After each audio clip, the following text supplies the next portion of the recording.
केंद्रीय संस्कृति एवं पर्यटन मंत्री गजेंद्र सिंह शेखावत ने दिल्ली विधानसभा चुनावों को लेकर बड़ी भविष्यवाणी की। शेखावत ने कहा कि दिल्ली में भाजपा की पूर्ण बहुमत की सरकार बनाने जा रही है। दिल्ली में डबल इंजन की सरकार आ रही है और आम आदमी पार्टी जा रही है।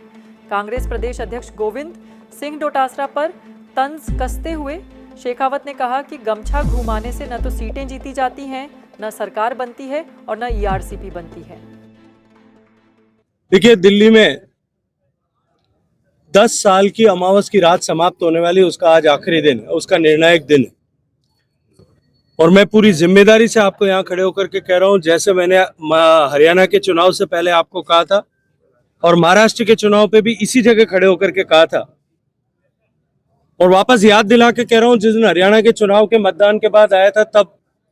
आप लोगों ने मुझसे पहले आए हुए यात्री द्वारा दिए गए जवाब के आधार पर कहा था कि भारतीय जनता पार्टी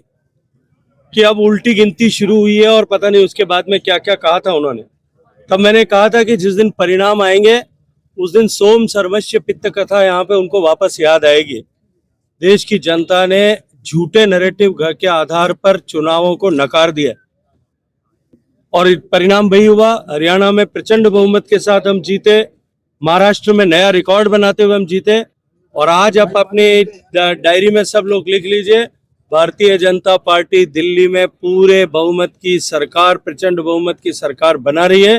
बीजेपी आ रही है, डबल इंजन की सरकार आ रही है, और आम आदमी पार्टी जा रही है। सर, लेकिन कांग्रेस सर, इस कुंभ को लेकर के टिप्पणी की। देखिए, अगर सिर्फ शोभा कर देने तक की व्यवस्था की विषय होता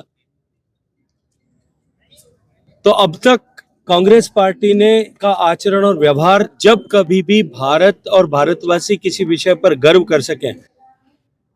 तब इस तरह के संदेह के बादल खड़े करके अशोभनीय टिप्पणियां करना, अनावश्यक टिप्पणियां करना, अपने राजनीतिक लाभ और महत्वाकांक्षा की पूर्ति के लिए टिप्पणियां करना, ऐसा उन्होंने आचरण और व्यवहार किया है। एक बार फिर किया है, कोई नया विषय नहीं है। और मुझे लगता है कि भारत क्योंकि जिस गति के साथ में प्रगति कर रहा है, अनेक कीर्तिमान रचे जाएंगे, और वो इसी तरह की खिसियानी बिल्ली खम्बा नोचे जैसी टिप्पणियां करते रहेंगे। इस बार बजट में पर्यटन को बजट को बढ़ा के 3 गुना कर दिया गया है, तो आप किस? देखिए,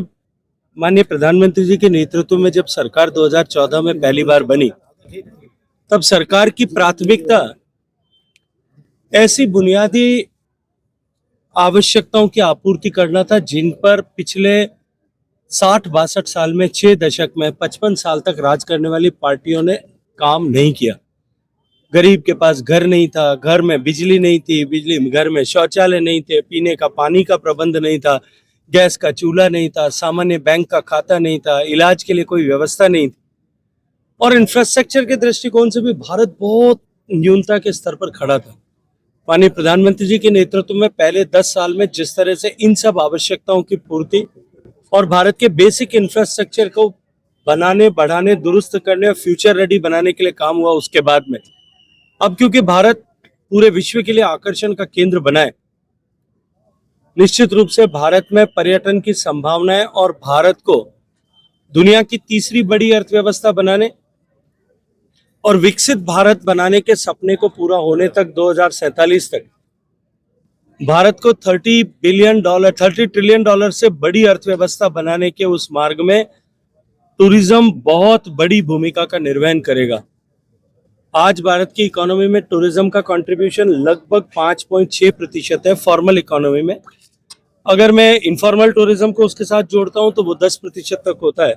लेकिन इसको बढ़ा करके फॉर्मल इकोनॉमी इन्फ्यूजन जो है वो 10% से ज्यादा हो। और क्योंकि टूरिज्म सेक्टर रोजगार का एग्रीकल्चर के बाद सबसे बड़ा सृजन करने वाला सेक्टर है, माननीय प्रधानमंत्री जी के नेतृत्व में हमने टूरिज्म को इंसेंटिवाइज करने के लिए जिस तरह से वित्त मंत्री ने बजट प्रस्तुत किया है, जिस तरह से 50 आइकॉनिक डेस्टिनेशंस को डेवलप करने के लिए प्राइवेट इन्वेस्टमेंट को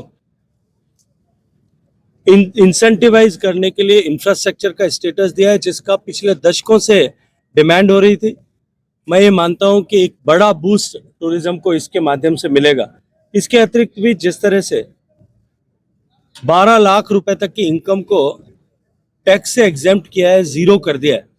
मैं आप सबको भी बधाई देता हूं क्योंकि आप और मैं, हम सब लोग मध्यम वर्ग के लोग हैं, हम सब लोग सैलरीड क्लास लोग हैं।